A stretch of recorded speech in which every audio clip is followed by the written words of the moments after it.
दूसरे गुरु नानक गुरु अंगद देव जी का जन्म मत्ते दी सरा मुक्तसर पंजाब में हुआ था। बाय बर्थ गुरु अंगद देव जी का नाम लहना था।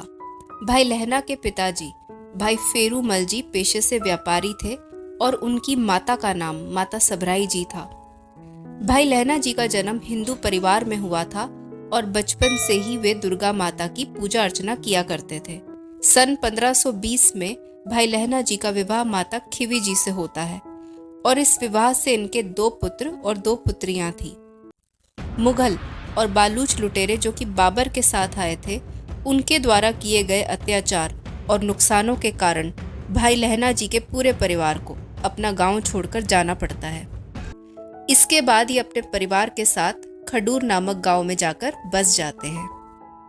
भाई लहना जी हर साल भक्तों के जत्थे को लेकर ज्वालामुखी देवी के मंदिर में दर्शनों के लिए जाया करते थे।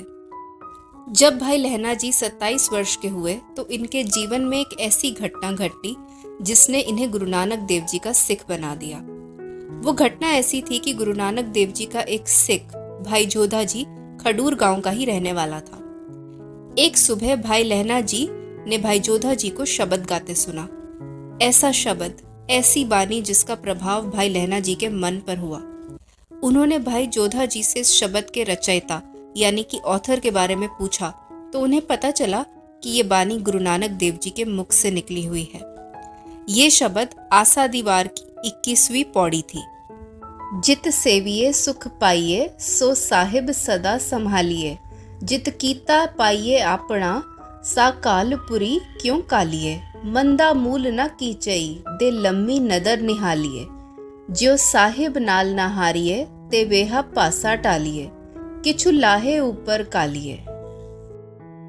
इस शब्द से उनके मन को इतनी शांति मिली कि उन्होंने गुरु नानक देव जी से मिलने का निश्चय कर लिया और भाई जोधा जी से पूछा कि गुरु नानक देव जी कहाँ रहते हैं। भाई जोधा जी ने कहा कि गुरु नानक देव जी का निवास करतारपुर में है। ये सुनकर भाई लहना जी ने गुरु नानक देव जी से मिलने का मन बना लिया और इस बार जब वे हर साल की तरह ज्वालामुखी देवी के दर्शनों के लिए निकले तो उन्होंने रास्ते में करतारपुर से होकर जाने का सोचा। गुरु नानक देव जी के साथ हुई उनकी पहली मुलाकात ने भाई लहना जी को इस हद तक बदल दिया कि उन्होंने देवी पूजन को छोड़कर गुरु नानक जी का सिख होना स्वीकार किया। तकरीबन 6 से 7 साल लहना जी ने करतारपुर में रहकर गुरु नानक देव जी की सेवा की, उनकी हर आज्ञा का पालन किया।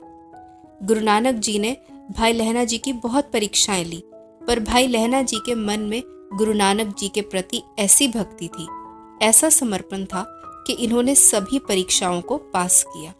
13 जून 1539 के दिन गुरु नानक देव जी ने भाई लहना जी को एक नया नाम दिया, अंगद, जिसका मतलब होता है वंस ओन लिम्ब, और इसके साथ ही उन्हें दूसरे गुरु नानक के रूप में स्थापित कर दिया। 22 सितंबर 1539 गुरु नानक देव जी के ज्योति ज्योत समाने के बाद गुरु अंगद देव जी करतारपुर छोड़कर खडूर साहिब चले आए। पर खडूर साहिब में वे अपने घर नहीं गए बल्कि माई भराई जी के घर गए और वहां पर एक कमरे में अपने आप को बंद कर लिया। गुरु नानक जी से अलग होने का दर्द और शोक गुरु अंगद देव जी के लिए बहुत गहरा था। गुरु अंगद जी ने अपने आप को 6 महीने तक एक एकांत कमरे में बंद कर लिया। बाबा बुड्ढा जी और अन्य सिखों ने उन्हें एकांत से बाहर आने के लिए और बाबा नानक द्वारा सौंपे गए कर्तव्यों को पूरा करने के लिए राजी किया। संगतों की विनती को स्वीकार करके गुरु अंगद देव जी ने कार्यभार संभाला। गुरु अंगद जी ने गुरमुखी लिपि का आविष्कार किया। इससे आम लोगों को एक ऐसी भाषा मिल गई जो लिखने में और समझने में आसान थी। गुरु साहिब ने अंडर प्रिविलेज्ड बच्चों को एजुकेट करने में बहुत रुचि दिखाई और साथ ही साथ उनकी रुचि कुश्ती में भी थी। उनका ऐसा मानना था कि स्वस्थ मन केवल स्वस्थ शरीर में ही रह सकता है, तो इसके लिए उन्होंने मल अखाड़ों की स्थापना करवाई। इसीलिए वे संगतों को प्रतिदिन व्यायाम करने को कहते और कुश्ती दंगल का आयोजन भी किया करते थे। गुरु नानक देव जी द्वारा शुरू की गई लंगर प्रथा को इन्होंने और विकसित किया। गुरु जी की पत्नी माता खिवी जी खुद रसोई में काम किया करती थी। लंगर संस्था के प्रति माता खिवी जी की डेडिकेशन का उल्लेख गुरु ग्रंथ साहिब जी अंग 967 में मिलता है। सिक्खी का प्रचार करने के लिए गुरु अंगद देव जी ने दूर दराज इलाकों तक यात्रा की और नए केंद्र स्थापित किए। कीरत करो, जो कि गुरु नानक देव जी के मूल सिद्धांतों में से एक है, उसी प्रिंसिपल को गुरु अंगद देव जी ने भी फॉलो किया।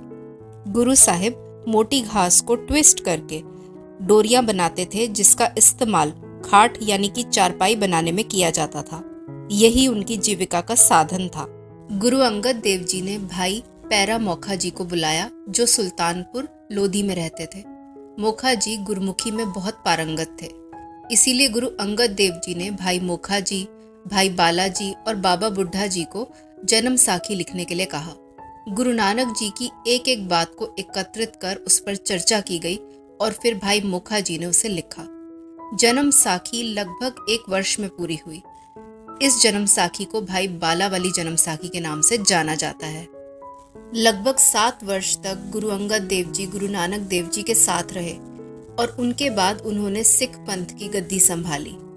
वे इस गद्दी पर सितंबर 1539 से मार्च 1552 तक आसीन रहे। उन्होंने खडूर साहिब को धर्म प्रचार का केंद्र बनाया। गुरु नानक देव जी की वाणी का लेखन किया, सिक्खी का प्रचार किया, जाति पाति के भेद से हटकर लंगर प्रथा चलाई, हुमायूं का अहंकार तोड़ा और अंत में गुरु अमरदास जी को गद्दी देकर अपने सांसारिक उत्तरदायित्वों से मुक्त हो गए।